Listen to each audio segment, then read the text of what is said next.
Hi, I'm Steve Adelman, and this is Adelman on Venues. One of my favorite expressions is a line from Hunter S. Thompson: call on God, but row away from the rocks. And as it turns out, yesterday I had several experiences related to this expression, and so I decided to record a special edition of my musings. So here it is, and I hope that you find this useful during these strange COVID-19 days. Um, I ride my bike every morning for an hour or so, and my travels usually take me to some place where there's less traffic and more remote. And yesterday I was riding in an area where it turns out there was a fair amount of construction debris, and I got a flat. And unfortunately, I got a flat about, 7 or 8 miles from where I live, and that was bad because I did not have a repair kit on my bike. Not smart. So I'm walking my bike with a flat tire home, and it's hot because it's Arizona in the morning. And I'm thinking to myself, Good Samaritanism is dead. This is very bad, and I'm really increasingly annoyed with the state of humanity. How could nobody see me walking my bike, wearing all this bike gear, and not realize that there's a problem and stop and offer to help?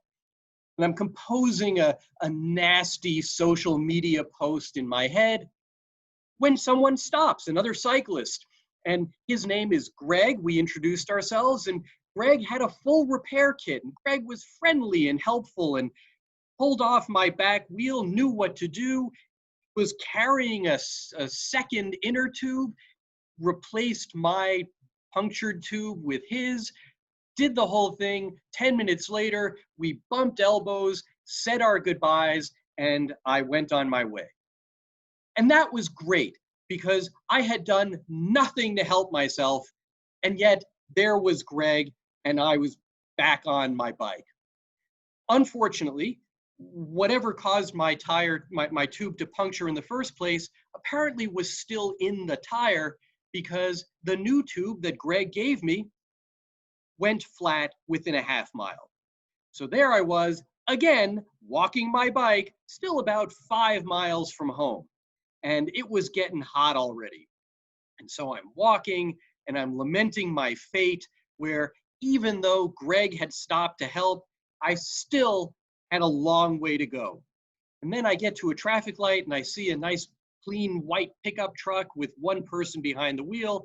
And I walk over to him and I said, "Hey, I've got a flat tire. Do you mind if I toss my bike in the back of your bed? And, would you mind driving me home? I'm not that far away." And he said, "Sure." And that was Luis. And Luis and I made our acquaintance. And turns out Luis was the head maintenance guy for a local, housing complex in the area. And Luis drove me to where I live, and that was great. And I got my injured bike out of the bed, and the story ended happily. And then later yesterday, I was talking with a very smart friend of mine who is really impressively entrepreneurial.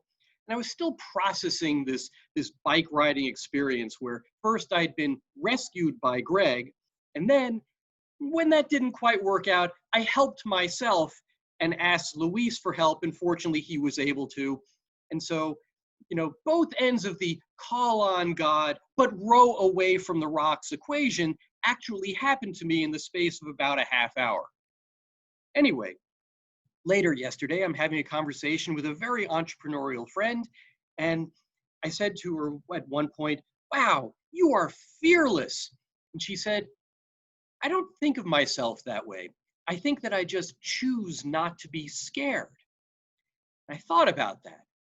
And I thought, either, wow, this is amazing mind control that I completely lack, or that's not quite the nuance that really should be applied.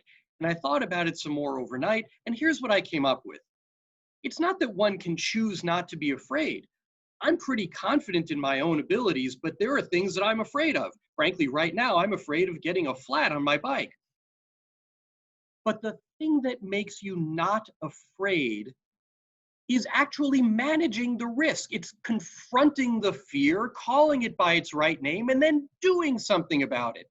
So in this instance, I'm not going to be afraid of getting a flat, even though I'll probably continue riding in the same area that has too much debris on the side of the road, because today I'm going to the bike shop and I'm going to get myself not only a new tube so that I can ride again, but I'm also going to get myself a repair kit and I'm going to have them show me how to use it.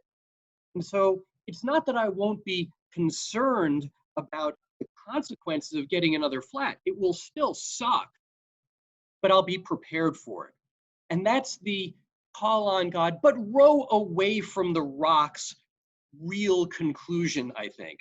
There are lots of situations that are fear inducing. We deal with risk all the time. In the live event industry, we do crazy things. The whole point is that we're not going to be the fun killers. No, we're going to be the fun enablers, because we know how to identify risks, call them by the right name, and then do something so that they don't actually cause catastrophic harm. So riding a bike, yeah, there is some risk, certainly when you ride far away from civilization like I do, but the way to mitigate that risk is to have a repair kit, to have a measure of self-reliance in this instance, so that I can help myself. And so I think that that's truly the measure of the call on God, but row away from the rocks equation. It's all well and good to have faith in other people, to hope for the best. Good Samaritanism, it turns out, is not dead. Thank you, Greg. But also helping yourself, helping myself, is a better long-term solution, because then you truly won't be scared, because you'll know how to row away from the rocks. So there's my parable for the day. I hope that makes you feel a little better during these strange and rather helpless feeling COVID-19 times. There are always things that we can do, maybe not to solve the problem, but at least to mitigate some of the risk, to take some of the fear out by helping ourselves. So I'm Steve Adelman. Thanks for your time, and there will be more Adelman on Venues in the near future.